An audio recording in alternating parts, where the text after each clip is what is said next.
د لیوال ملي پوهې پروګرام وسایل نه همت اړین دی.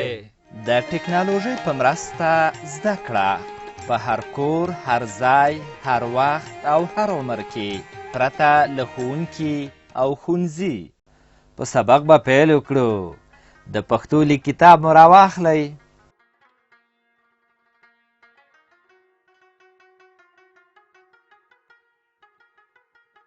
زموږ د نن ورځې سبق دی ه یا هې. ه یا هې د پښتو په تورو کې 9 توری دی چې د نن ورځې په درس کې به ووایو. د کتاب 9 مخ راواړوئ. په دغه زرغون رنګي چوکاټ کې دغه په تور رنګ غاړ د ه توری لیکل شوی دی. دا ګورئ، دا هغه شی چې د 2 دایرو په شکل یو له بل سره نښتې حرکت کوي، دا راښیي چې ه داسې لیکل کیږي.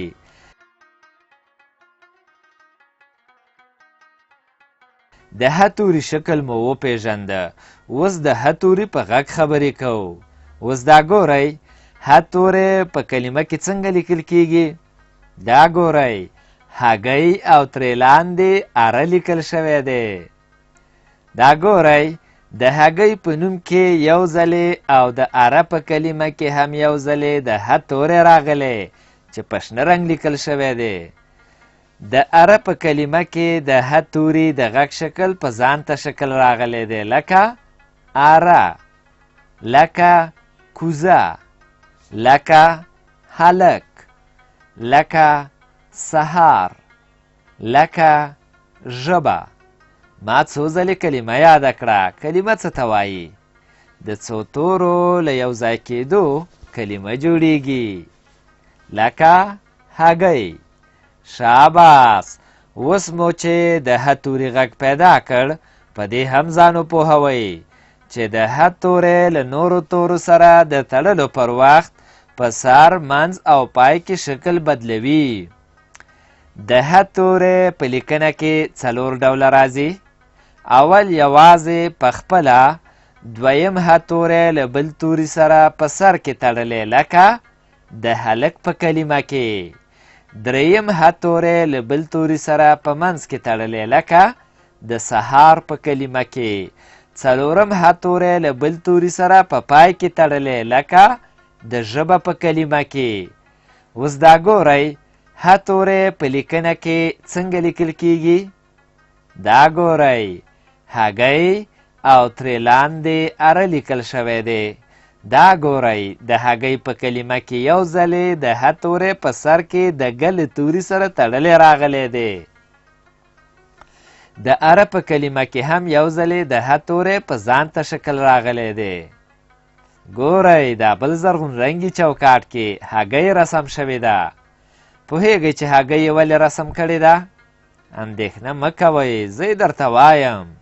دا د دې لپاره چې د هګۍ انځور مو په ذهن کې ښه ځای ونیسي او په تورو د هګۍ د کلمې لیکل یاد کړئ. د هګۍ کلمه له 3 تورو جوړه شوې ده. هګۍ توري چې سره یو ځای شي نو هګۍ لوستل کیږي.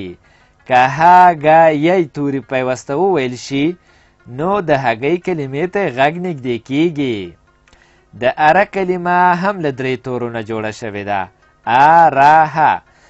د هګۍ او اره په کلمو کې مو د ه توري لیکل ولیدل.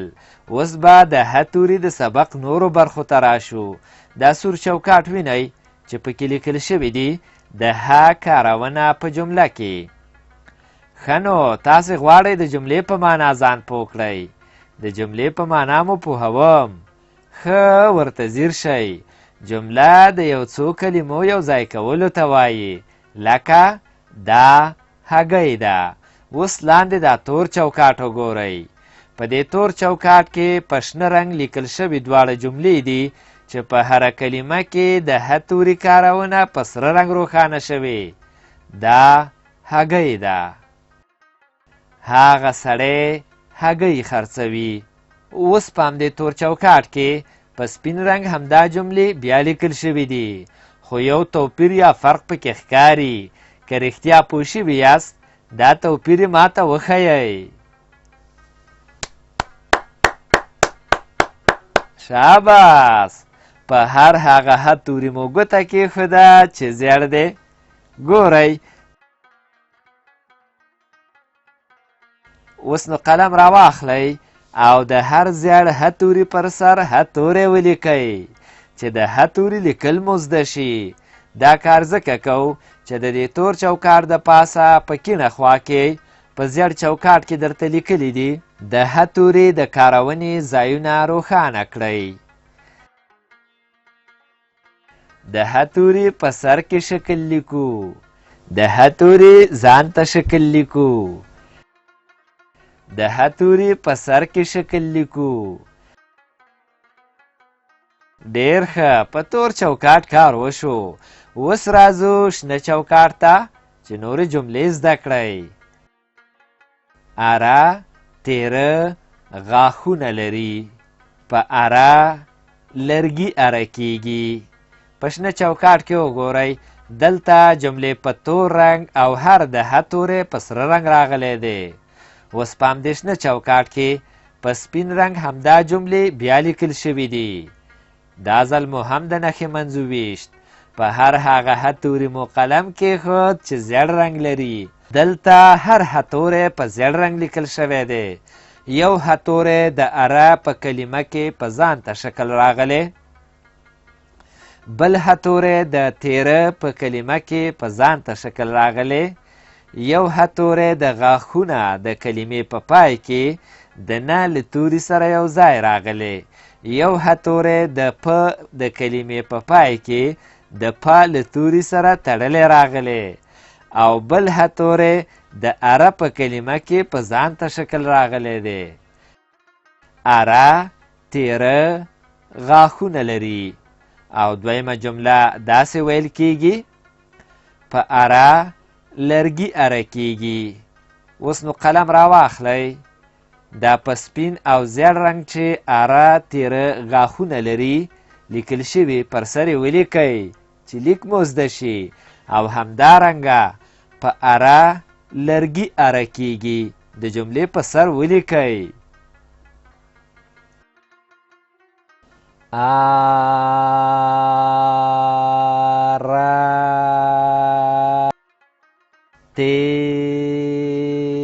تیره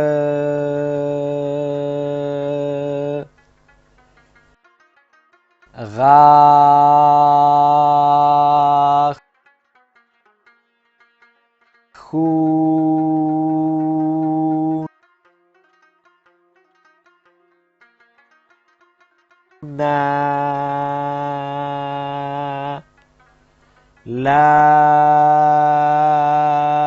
لري. په اره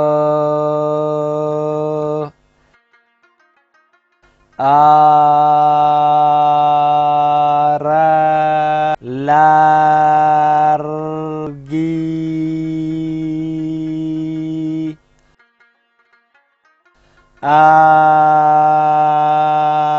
اره کیږي.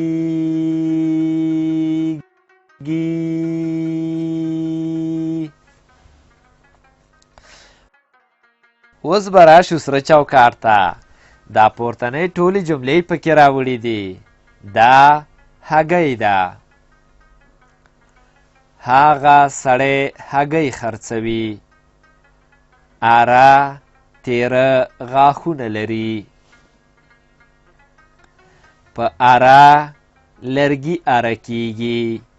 د همدې جملو ترڅنګ یې بیرته همدا جملې لیکلي دي. خو توپیر یې دا دی چې په هر شنه او تور چوکاټ کې هر ه توری په مختلفو رنګونو راغلی دی. خو په دې سره چوکاټ کې ټول توري په سپین رنګ لیکل شوي دي. اوس نو قلم راواخلئ د دې سپینو جملو پر سر ولیکئ چې لیکل مو زده شي. که زده مو نه وي نو دا سبق له ځانونو سره بیا بیا واورئ. دا هګۍ د هګۍ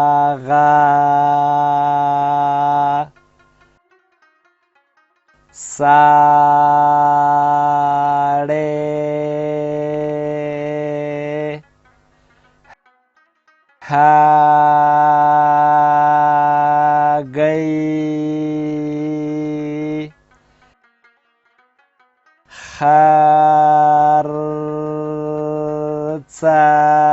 خرڅوي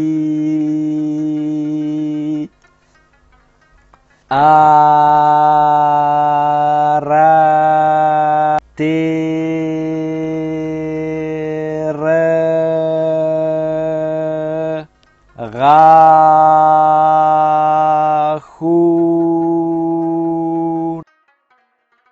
غاښونه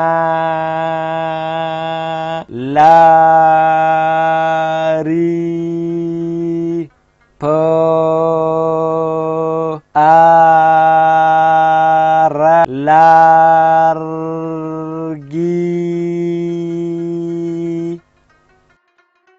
ارکي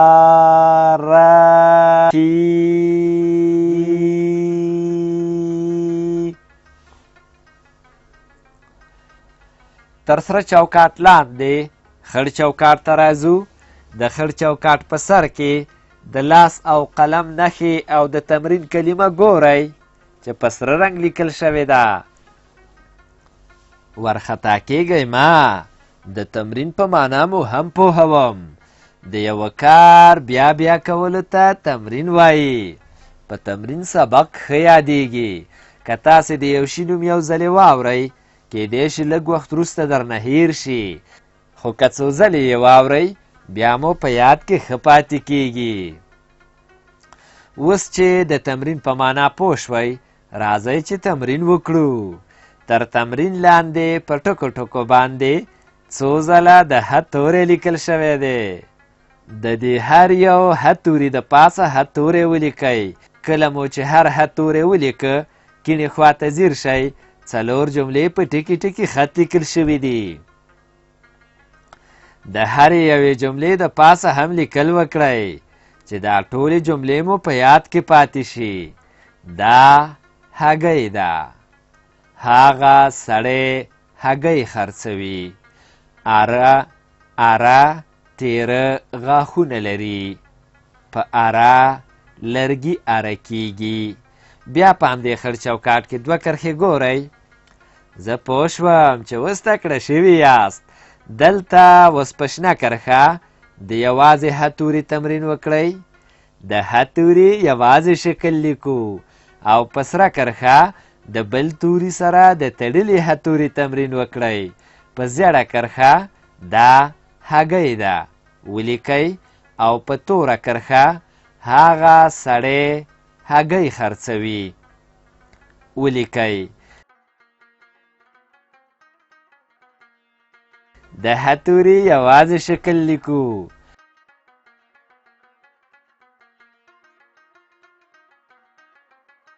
د ح توري یوازې شکل لیکو.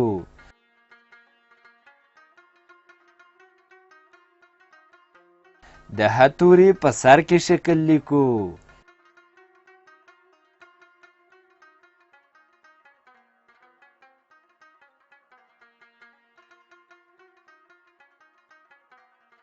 د ح توري په سر کې شکل لیکو.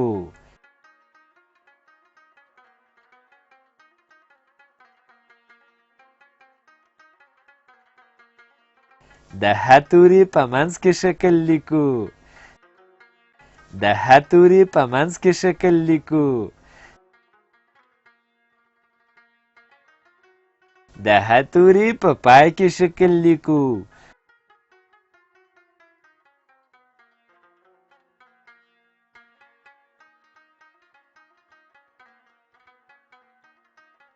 د ح توري یوازې شکل لیکو.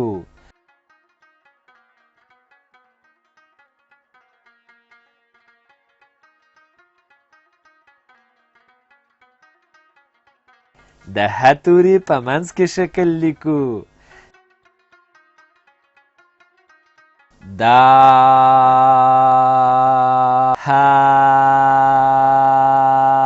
هګۍ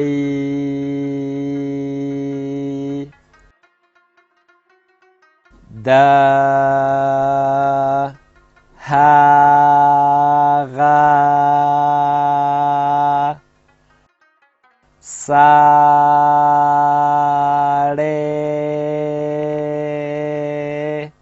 هګۍ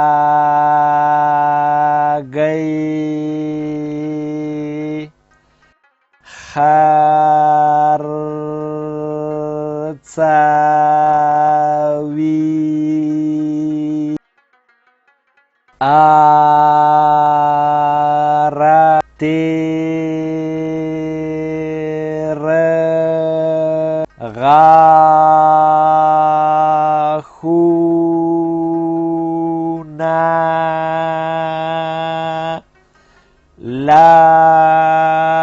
لري په اره لرګي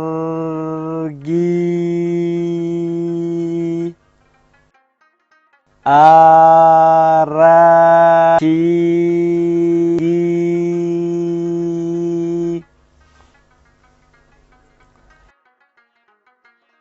دا هګۍ ده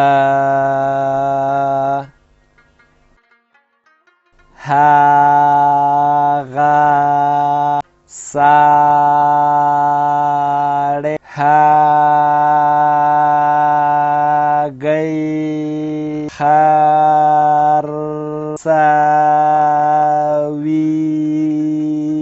په دې لوست کې مو زده کړل د لیک په وخت کې د ه توري شکلونه لکه کوزه، هلک، سهار، ژبه یوازې داسې لیکل کیږي.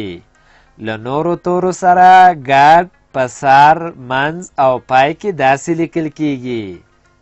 کلمې مو زده کړې: هګۍ، اره، کوزه، هلک، سهار، ژبه، هغه، سړی، خرڅوي، اره، تیره، غاښونه، لري، لرګي، کیږي، کارونه، جمله، ځایونه، روښانه، تمرین او داسې نور.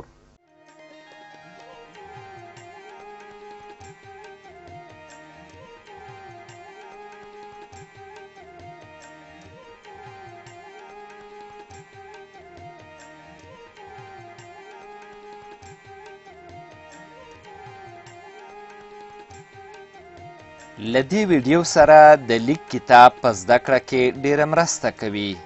د کتاب ترلاسي لپاره پته ده LLS@leval.com 003 280 40 40.